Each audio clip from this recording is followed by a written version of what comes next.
எடப்பாடியை முதல்வராக மோடி, அமித்ஷா அறிவிக்காதது ஏன்? காரணம் இதுதான். உடைத்த பிரபலம்.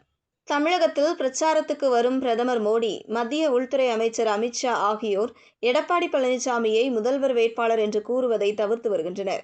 இந்த நிலையில்தான் அதன் பின்னணியில் உள்ள விஷயம் பற்றிய முக்கியமான தகவலை துக்ளக் ஆசிரியர் குருமூர்த்தி விளக்கியுள்ளார். தமிழக சட்டசபை தேர்தலை ஒட்டி அதிமுக, பாஜக கூட்டணி அமைத்துள்ளது. பாஜக சார்பில் கூட்டணி ஆட்சி என்றும், என்டிஏ ஆட்சி என்றும் பிரதமர் மோடி, அமித்ஷா கூறி வருகின்றனர். அதற்கு அதிமுகவினர் கூட்டணி ஆட்சி கிடையாது, தனி மெஜாரிட்டியுடன் அதிமுக ஆட்சி அமையும் என்று கூறி வருகின்றனர். அதிமுக பொதுச் செயலாளர் எடப்பாடி பழனிசாமியும் கூட்டணி ஆட்சி கிடையாது, அதிமுக தனித்து ஆட்சி அமைக்கும், இதனை உறுதியாக கூறியுள்ளார். இது ஒருபுறம் இருக்க, தமிழகத்தில் பிரச்சாரத்தின் போது பிரதமர் மோடி, மத்திய உள்துறை அமைச்சர் அமித்ஷா ஆகியோர் எடப்பாடி பழனிசாமியை முதல்வர் வேட்பாளர் என்று கூறுவது இல்லை. மாறாக தமிழக பாஜக தலைவர் நயினார் நாகேந்திரன் மட்டும்தான் எடப்பாடி பழனிசாமியை முதல்வர் வேட்பாளர் என்று கூறி வருகிறார். இந்த நிலையில்தான் துக்ளக் பத்திரிகையின் ஆசிரியர் குருமூர்த்தி தனியார் தொலைக்காட்சிக்கு பேட்டியளித்தார். அப்போது அவரிடம் பிரதமரோ அமித்ஷாவோ தமிழ்நாட்டிற்கு வரும்போது எடப்பாடி பழனிசாமியை முதல்வர் வேட்பாளர் என அறிவிப்பு செய்யாமல் உள்ளனர். என்டிஏவுக்கு வாக்களியுங்கள் என்று கூறுகிறார்களே தவிர எடப்பாடி பழனிசாமியை முதல்வர் வேட்பாளராக அறிவிப்பது இல்லை. இந்த தயக்கம் ஏன் என்ற கேள்வியை முன்வைத்தார். இதற்கு துக்ளக் குருமூர்த்தி பதிலளித்தார். இது பற்றி அவர் கூறியதாவது: இவரை அங்கீகரிப்பதில் லாபமும் இருக்கு, நஷ்டமும் இருக்கு என்று நினைக்கிறார்கள். ஸ்டாலினுக்கு இருக்கும் அட்வான்டேஜ் என்னவென்றால் அவர் முதல்வராக இருக்கிறார். ராகுல் காந்தியை எடுத்துக்கொண்டால் 2014, 2019 பிரதமர் வேட்பாளராக யாரும் அறிவிக்கவில்லை. ஆனால் காங்கிரஸில் பிரதமர் வேட்பாளர் முகமாக அவர்தான் இருந்தார். அதை அறிவிப்பதன் வழியாக சில லாபமும் உண்டு, நஷ்டமும் உண்டு. காங்கிரஸ் கட்சியே அதனால் அவரை அறிவிக்கவில்லை.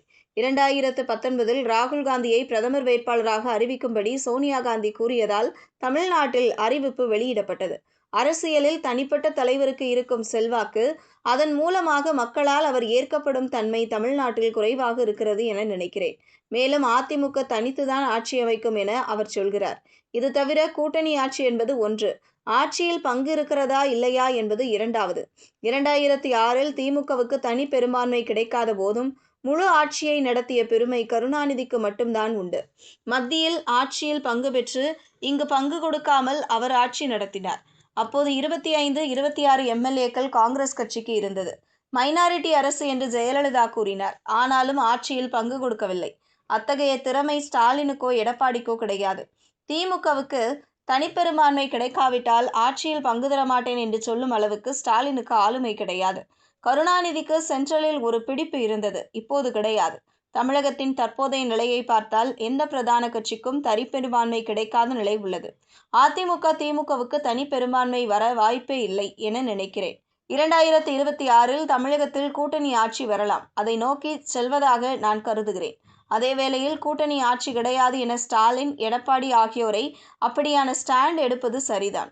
ஆனால் நாம் எந்த மாதிரியான திசையில் போய்க் கொண்டிருக்கிறோம் என்றால், கூட்டணி ஆட்சி அமைவதற்கு வாய்ப்பு உள்ளது. அப்போது கூட்டணி ஆட்சியில் பங்கு தர மாட்டேன் என அதிமுக, திமுக சொல்வது இல்லை. தமிழகத்தில் கூட்டணி ஆட்சி நல்லது என்று தோன்றுகிறது. ஏனென்றால் இந்த இரண்டு கட்சிகளும் 60 ஆண்டுகளில் செய்த ஊழல்கள் எல்லாம் எந்த கட்சிக்கு கொடுத்தாலும் அப்படித்தான் நடக்கும். கூட்டணி ஆட்சி இருந்தால் டைனமிக்ஸ் மாறும் என்றார்.